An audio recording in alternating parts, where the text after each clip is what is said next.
सुधीर शर्मा धर्मशाला से विधायक रही हैं और कांग्रेस में एक मजबूत चेहरा भी है। अब ऐसी परिस्थितियों में जहां अब भाजपा में वो चले गए हैं तो कांग्रेस के लिए भी यहाँ पर परेशानियां बढ़ चुकी हैं कि कैंडिडेट कौन होगा। देखिए, कैंडिडेट तो एक ही होगा, उसके साथ ही सभी को चलना। जिस किसी को भी हाईकमान टिकट देगा, पूरी कांग्रेस पार्टी उसके साथ चलेगी। और देखिए, जब से ये कांग्रेस के 6 बागी भाजपा में गए हैं तब से चर्चाएं ऐसी है कि भाजपा के कुछ नेता भी अब कांग्रेस में आ सकते हैं और कई नेता तो ये दावा भी कर रहे हैं कि कांग्रेस की टिकट पर चुनाव लड़ेंगे। जो आप बात कर रहे हैं कि वहां से कोई बीजेपी से आ सकता है, देखिए कांग्रेस पार्टी तो चलो जो आना चाहे आ जाए, लेकिन जो हम बात कर रहे हैं कि वहां से आकर के अगर किसी को टिकट दे दे, ये हाईकमान देखेगा। लेकिन मैं जनता की मूड की बात कर रहा हूँ, या हम पर्सनली आप देखें कि कोई भी ये पसंद नहीं करेगा कि दूसरी पार्टी से आके आदमी इलेक्शन लड़ ले। जब 2022 के विधानसभा चुनाव हुए अभी तो सुधीर ही सुधार का नारा काफी ज्यादा बुलंद हुआ यहाँ पर और पिछले चुनाव में जो उन्होंने विकास कार्य करवाए, काफी ज्यादा ये चर्चा रहती है कि सुधीर का बहुत ज्यादा योगदान रहा है धर्मशाला के विकास में। तो अब वही सुधीर शर्मा है जिन्होंने विकास कार्य करवाए हुए हैं, लेकिन कैंडिडेट भाजपा के हैं, तो कांग्रेस उनके विकास कार्यों को गिनवाएंगी। अगर 12 और 17 में बहुत काम हुए तो 17 में क्यों हार गए भाई? हम शिमला की बात करें, शिमला राजधानी, धर्मशाला राजधानी, काम तो यहाँ वैसे भी डेवलपमेंट के होते रहे, लेकिन माननीय मुख्यमंत्री पूर्व वीरभद्र सिंह जी, वो उनको, क्योंकि आपने देखा होगा यहाँ पे सारे ऑफिस उन्होंने पहुँचा दिए और अभी एक साल में घर से बाहर ही नहीं निकले, लोगों से मिले तक नहीं। चर्चा में आपका नाम है, टिकट आपको मिलेगा, लेकिन साथ में विजयेंद्र करण जो नाम है वो भी चर्चा में बना हुआ है, उनको टिकट मिलता है तो क्या आप उनका साथ देंगे? बिल्कुल 100% उनके साथ। हिमाचल प्रदेश में लोकसभा के साथ साथ 6 विधानसभा सीटों पर उपचुनाव होना है और इनमें से सबसे हॉट सीट माने जाने वाली इस वक्त धर्मशाला विधानसभा सीट पर हम मौजूद है। देखिए, आप सभी जानते हैं कि कांग्रेस के जो बागी हैं वो इस वक्त भाजपा में जा चुके हैं और भाजपा ने सभी 6 पर दांव खेला है। सुधीर शर्मा पहले धर्मशाला से कांग्रेस के विधायक थे और अब भाजपा के कैंडिडेट होंगे। तो खास चर्चा के लिए हमारे साथ जुड़ चुके हैं देवेंद्र जग्गी जी। जग्गी जी, पहले तो बहुत बहुत स्वागत है आपका फर्स्ट वर्डिंग। देखिए, पहला सवाल जो है वो मेरा आपसे यही रहने वाला है कि इस वक्त धर्मशाला में कांग्रेस कितनी मजबूत है, क्या स्थिति है? देखिए मैडम, धर्मशाला में कांग्रेस पहले भी मजबूत थी। 2012 में जब बाहर से यहाँ पे कैंडिडेट आए थे कांग्रेस के लिए, तब भी कांग्रेस ने ही उनको जितवाया था, वो भी धर्मशाला कांग्रेस थी। आज की बात करें तो कांग्रेस संगठन तो आज भी मजबूत है। सिर्फ एक व्यक्ति जो अपने पर्सनल बेनिफिट के कारण वो भाजपा में चला गया है, तो एक व्यक्ति के जाने से कांग्रेस कभी कमजोर नहीं हो सकती। कांग्रेस का संगठन धर्मशाला में मौजूद पहले भी था और आज भी। ठीक। देखिए, आपने कहा कि बाहर से आए हुए हैं, उस वक्त आपने उनको सपोर्ट किया और जो लोग उनके साथ थे अब वो उनके साथ ही चले गए हैं। तो ऐसा तो नहीं है कि जो कांग्रेस में पहले लोग आपके साथ थे वो उनके साथ चले गए, तो इसका कोई इम्पैक्ट पड़ेगा? कांग्रेस के लोग उनके साथ नहीं, जो उनके कुछ पेड लोग थे जो जिनको उन्होंने रखा था, उनके साथ जा सकते हैं। उनका हर किसी का अपना पर्सनल की बात, इमोशनली अटैचमेंट भी होती है, वो लोग उनके साथ ही होंगे। लेकिन कांग्रेस के लोग जो हैं वो कांग्रेस में ही है, कांग्रेस का कोई व्यक्ति वहां नहीं है। सुधीर शर्मा धर्मशाला से विधायक रही हैं और कांग्रेस में एक मजबूत चेहरा भी है। अब ऐसी परिस्थितियों में जहां अब भाजपा में वो चले गए हैं तो कांग्रेस के लिए भी यहाँ पर परेशानियां बढ़ चुकी हैं कि कैंडिडेट कौन होगा। तो इस पर आपसे जानना चाहेंगे कि अगर आने वाले समय में कई टिकट के तलबगार हैं तो किस तरह से स्ट्रेटेजी रहेगी, क्या कांग्रेस एकजुट रहेगी? देखिए, कांग्रेस पार्टी डेमोक्रेटिक पार्टी है और कांग्रेस पार्टी में हर व्यक्ति टिकट का दावेदार हो सकता है, हर कार्यकर्ता दावेदार हो सकता है। पार्टी हाईकमान जो है वो सर्वे करवाएगा कि कौन यहाँ से मजबूत कैंडिडेट है। जिस किसी को भी, देखिए कैंडिडेट तो एक ही होगा, उसके साथ ही सभी को चलना पड़ेगा। जिस किसी को भी हाईकमान टिकट देगा, पूरी कांग्रेस पार्टी उसके साथ चलेगी। और आपने देखा होगा कि आजकल का माहौल कैसा है पूरे हिमाचल में। धर्मशाला की अगर हम लोग बात करें तो ये जो दल बदलू जो चले हुए हैं, आजकल चर्चाएं क्या है, दल बदलू नहीं चले। तो ये जो माहौल है धर्मशाला का, ये लोगों का जो विश्वास जो नेताओं से उठ रहा है, ऐसे नेताओं से जो दल बदल रहे हैं, उनका खमियाजा उनको इस इलेक्शन में भुगतना पड़ेगा, चाहे यहाँ, चाहे 6 जगह पे जहाँ भी हो। और धर्मशाला की अगर हम बात करें तो धर्मशाला का माहौल भी सभी के सामने है। और कांग्रेस पार्टी जिसने उस व्यक्ति को 12 में जब वहाँ उनकी सीट रिजर्व होगी और 12 में वहाँ से उठा के इसी कांग्रेस पार्टी ने उनको धर्मशाला में टिकट दिया और इसी धर्मशाला कांग्रेस ने उनको जितवा के भेजा और उसी कांग्रेस पार्टी ने उनको वहाँ पे मंत्री बनाया, जो माननीय मुख्यमंत्री जी के क्लोज रहे। और माननीय मुख्यमंत्री ने कांग्रेस पार्टी के चलते, कांग्रेस की सरकार थी 12 में, धर्मशाला में बहुत काम करवाए। तो ये कांग्रेस की ही देन थी जितना। लेकिन जो व्यक्ति अपने पर्सनल बेनिफिट के कारण धर्मशाला के लोगों को धोखा दे, धर्मशाला की कांग्रेस को धोखा दे के, हिमाचल की कांग्रेस को धोखा दे के, आईएनसी को धोखा दे के जो भाजपा में गया, उसका खमियाजा तो उनको भुगतना पड़ेगा। दल बदलने की आपने बात यहाँ जी। कही है और देखिए जब से ये कांग्रेस के 6 बागी भाजपा में गए हैं तब से चर्चाएं ऐसी है कि भाजपा के कुछ नेता भी अब कांग्रेस में आ सकते हैं और कई नेता तो ये दावा भी कर रहे हैं कि कांग्रेस की टिकट पर चुनाव लड़ेंगे। कितना सही है? क्या अगर वो कांग्रेस में आते हैं और कांग्रेस आलाकमान उनको टिकट देता है तो क्या लगता है आपको ये सही होगा? देखिए, कांग्रेस हाईकमान किसको टिकट देगा वो तो वही जानता है। लेकिन हम अगर वैसे बात करें, जेन्युइन सी बात करें, तो ये रिवाज कि यहाँ से वहाँ चले जाए, वहाँ से यहाँ आ जाए, ये जनता को मूर्ख बनाने के चक्कर है। जनता भली-भांति जानती है। ऐसा क्या इंटरेस्ट आ गया? अभी देखिए, पहले भी वो एमएलए थे, जो यहाँ से गए। अब भी एमएलए का इलेक्शन लड़ रहे हैं। जी। तो यहाँ एमएलए बन के अगर लोगों की सेवा करनी थी, तो जाते क्यों वहाँ? वहाँ पे जाने का क्या कारण? तो ये चीज़ें जनता जानती है। और दूसरा जो आप बात कर रहे हैं कि वहाँ से कोई बीजेपी से आ सकता है। देखिए, कांग्रेस पार्टी तो चलो जो आना चाहे आ जाए, लेकिन जो हम बात कर रहे हैं कि वहाँ से आकर के अगर किसी को टिकट दे दें, ये हाईकमान देखेगा। लेकिन मैं जनता की मूड की बात कर रहा हूँ, या हम पर्सनली आप देखें कि कोई भी ये पसंद नहीं करेगा कि दूसरी पार्टी से आके आदमी इलेक्शन लड़ ले, या पार्टी में लोग कम हैं। ये भी चलो चीज़ छोड़ दें, लेकिन जो आम जनता होती है, उसके ध्यान में क्या चीज़ें आती हैं कि भाई कभी यहाँ जा रहे हैं, कभी वहाँ जा रहे हैं। तो मुझे लगता है कि जनता तो इन चीज़ों को मानती नहीं है। लेकिन अगर पार्टियों की बात करें, अगर कांग्रेस पार्टी की बात करें, तो ये हाईकमान के ऊपर डिपेंड है कि वो क्या करें। पूर्व में मेयर भी रहे हैं आप, तो धर्मशाला के जो मुद्दे हैं उनसे जी, बखूबी आप भली भांति जी, परिचित होंगे। जी। तो आपसे ये जानना चाहेंगे कि कौन से ऐसे मुद्दे हैं धर्मशाला के जो इस चुनाव पर हावी रहेंगे? किन मुद्दों को लेकर कांग्रेस जो है इन चुनावों में उतरने वाली? देखिए, एक तो मैं कहूँगा कि जो कांग्रेस पार्टी है पूरे हिमाचल में, जो माननीय मुख्यमंत्री जी ने जो पिछले 1 वर्ष में काम किया है, चाहे वो आपदा के समय में उन्होंने कांग्रेस का हिमाचल सरकार में हिमाचल के लोगों के साथ खड़े रहे हैं, चाहे हम कहें कि ओपीएस उन्होंने दी, हम कह सकते हैं कि महिलाओं को जो 1500 रुपए सम्मान निधि की उन्होंने बात की है, जो किसानों के लिए उन्होंने जो प्रोजेक्ट लेके आए हैं, जैसे हम दूध की बात करें, तो 38 रुपए से 45 रुपए उनका एमएसपी उन्होंने किया।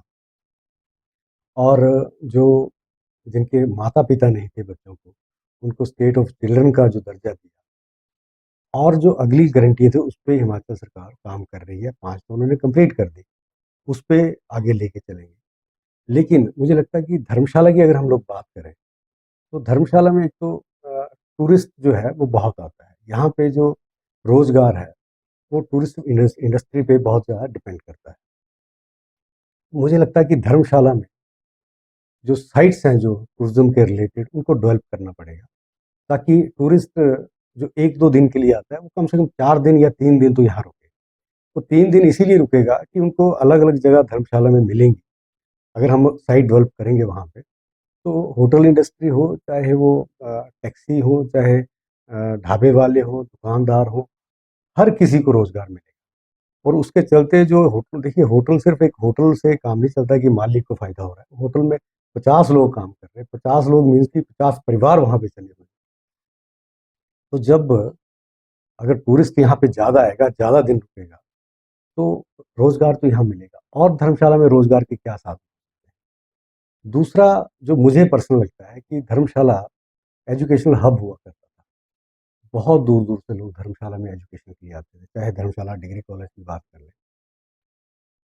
लेकिन पिछले कुछ समय में आपने देखा होगा कि मुझे जैसे लग रहा है कि नगरोटा बगुआ है वो एजुकेशनल हब बन गया हुआ। वहाँ पे आईटीआई, चार आईटीआई है। वो आईटी अपना इंजीनियरिंग कॉलेज वहाँ पे है, टांडा मेडिकल कॉलेज वहाँ पे है, सारे कॉलेज वहाँ पे चले। और जो धर्मशाला एजुकेशन हब होता था वो तो रह गया। हमारा degree college, regional centre, central university बात कर रहे हैं, उसमें भी अभी कहा गया है कि उसमें पैसे जमा करवाएंगे। लेकिन मुझे लगता है कि अ, लगभग 80 में एक यहाँ पे आईटीआई थी 1980 में।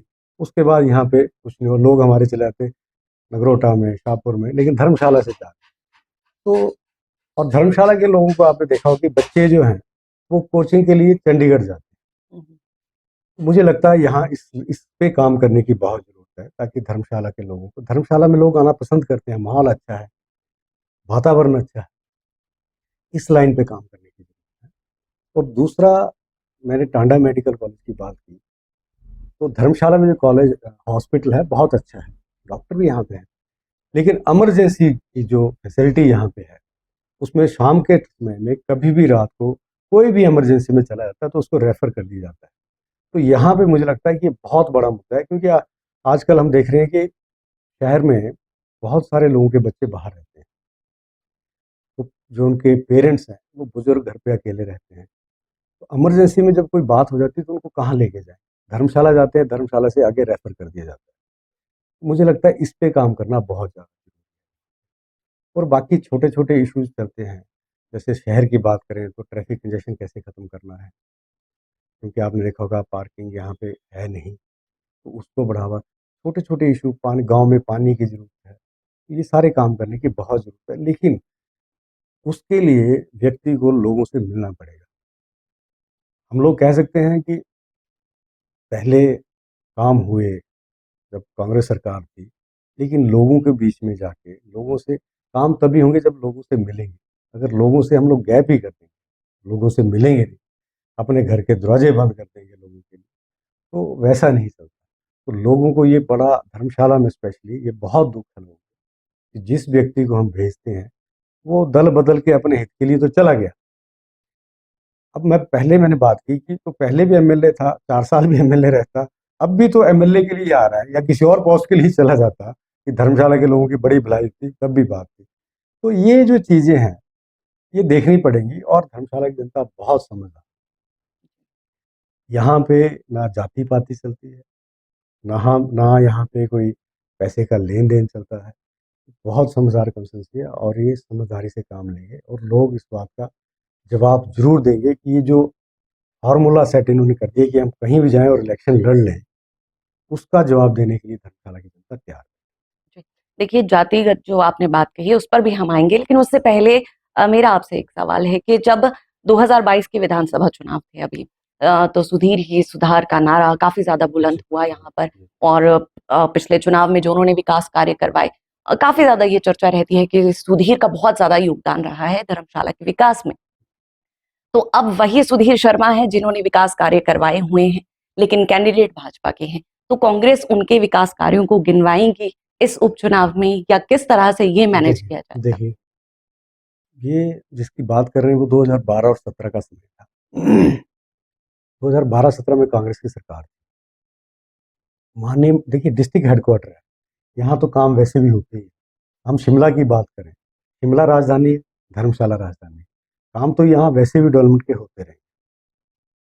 लेकिन माननीय मुख्यमंत्री जो पूरब के वीरभद्र सिंह जी थे, वो उनको, क्योंकि आपने देखा होगा यहाँ पे सारे ऑफिस उन्होंने पहुंचा दिए थे धर्मशाला में, एजुकेशन बोर्ड, चीफ इंजीनियर, जितने भी थे यहाँ धर्मशाला में पहुंचाए उन्होंने। तो उनका इंटरेस्ट होता था। दूसरी बात कि अगर 12 और 17 में बहुत काम हुए तो 17 में क्यों हार गए भाई साहब? ये जो उस टाइम प्रोपोगंडे चलते थे ना, हम ये कर देंगे वो कर देंगे, हुआ, मैंने बताया कि हम लोगों ने रोड बनाए, स्मार्ट रोड हम बना रहे हैं। हम लोग, आप बड़े कॉरपोरेशन एरिया में चले जाएं तो लोग बोलते हैं कि टाइलें पड़ गई, अच्छा, लेकिन आप गांव में जाओ तो गांव के लोग भी बड़ा काम करते हैं। हमारे नीचे मंडल है, गांव झोल है, वहाँ पे लोगों ने गांव में टाइलें डाल दी, सारी डाल दी।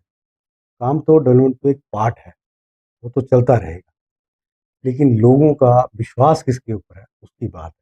2017 में विश्वास क्यों टूटा लोगों का? क्योंकि धर्मशाला एक बड़ा शांति प्रिय कंस्टिट्यूंसी है, बहुत अच्छी पढ़ी लिखी कंस्टिट्यूंसी, इंटेलेक्चुअल लोग यहाँ पे रहते हैं। जब यहाँ पे एक भय का माहौल क्रिएट कर दिया गया कि ऐसा कभी डेमोक्रेसी में होता है कि आप किसी का विरोध करो और आप उसके पीछे पड़ जाओ, अगर वो विरोध कर रहा तो क्या उसको पत्थर मार देना या उसको धक्का दे देना? विरोध तो डेमोक्रेसी में कोई भी किसी का कर सकता है, विचारों का विरोध।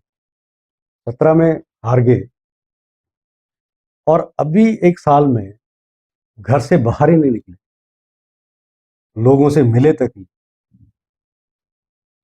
अभी जब ये गांव में घूम रहे हैं, हम लोग भी जा रहे हैं, ये लोग भी जा रहे हैं, तो हम तो ये पूछ रहे हैं कि आपको विधायक कैसा चाहिए, जिसके घर के दरवाजे लोगों के लिए बंद हो, जिसका फोन लोगों के लिए बंद हो, है ना, या जो लोगों से मिलना पसंद नहीं करता। हम तो ये पूछेंगे, लेकिन लोग हमसे ये पूछ रहे हैं कि दल बदलने की क्या जरूरत पड़ गई, तो कहीं और लड़ता जाके। तो ये जो चर्चाएं चली है धर्मशाला में, ये बहुत बड़ा दाग इन्होंने हिमाचल की संस्कृति पे लगाया है। इसका जवाब पब्लिक जहां पे इलेक्शन हो रहे वहां पे मिले। टिकट के दावेदारों में आपका नाम सबसे लिस्ट में ऊपर माना जा रहा है कि देवेंद्र जग्गी जो है वो धर्मशाला से कांग्रेस के कैंडिडेट हो सकते हैं, लेकिन इस बीच जो हमने पहले भी कहा कि दल बदलने वाले काफी ऐसे नेता हैं, राकेश चौधरी जी हैं जिनका नाम चर्चा में बना हुआ है कि वो कांग्रेस की टिकट पर चुनाव लड़ सकते हैं। देखिए, वैसे तो इसकी अभी फिलहाल संभावनाएं नहीं है, लेकिन राजनीति में संभावनाएं हमेशा बनी रहती है। जी, अगर ऐसा होता है तो क्या आपका समर्थन राकेश चौधरी जी के साथ होगा? देखिए कांग्रेस जिसको भी ABCDEF जिसको भी टिकट देगी, हम उसके साथ चलेंगे। कांग्रेस पार्टी को हमने धर्मशाला से जितवाना है। टिकट किसको देना है वो पार्टी हाईकमान की ऊपर डिपेंड जिसको फाइनल करेंगे, पूरी की पूरी धर्मशाला, चाहे देवेंद्र जग्गी हो, चाहे कोई और हो, सारे के सारे लोग कांग्रेस पार्टी के साथ खड़े रहेंगे, तो डट के मुकाबला करेंगे और कांग्रेस पार्टी को धर्मशाला से जितवाएंगे। चलिए मान लेते हैं आपको टिकट मिल गया, किन मुद्दों को लेकर आप जनता के बीच में जाएंगे? कितने आश्वस्त हैं कि टिकट मिलेगा और कितने आप तैयारी पूरी आपने कर ली है कि उपचुनाव में अगर टिकट मिलता है तो मैं इन मुद्दों को लेकर देखिए, जनता के बीच जाऊंगा? तैयारी की बात तो कर रहे हैं कि पिछले 25 वर्षों से मैं इलेक्शन लड़ रहा हूँ। जी। तैयार तो हम लोग रहती हैं जो मर्जी इलेक्शन, लेकिन ये सारी चीज़ें जनता के ऊपर डिपेंड होती है। अगर जनता को विश्वास है, पार्टी को विश्वास है कि हम लोग चुनाव जीत सकते हैं, तो ज़रूर हम चुनाव में उतरेंगे। ये सारी चीज़ें, मेरा तो एक ही वोट है, वोट तो डालेंगे, जनता डालेगी। और जनता को अगर ये विश्वास है, उनको लगता है, वो पार्टी से बात करेंगे, पार्टी हाईकमान से बात करेंगे। तो पार्टी को लगेगा कि हम बेहतर कैंडिडेट हैं, तो अवश्य हम चुनाव लड़ेंगे। और जो मुद्दों की हम लोग बात कर रहे हैं, जैसे मैंने पहले डिस्कस किया कि धर्मशाला एजुकेशन हब हुआ करती थी, अब तो एजुकेशन हब हो गया नगरोटा बगुआ।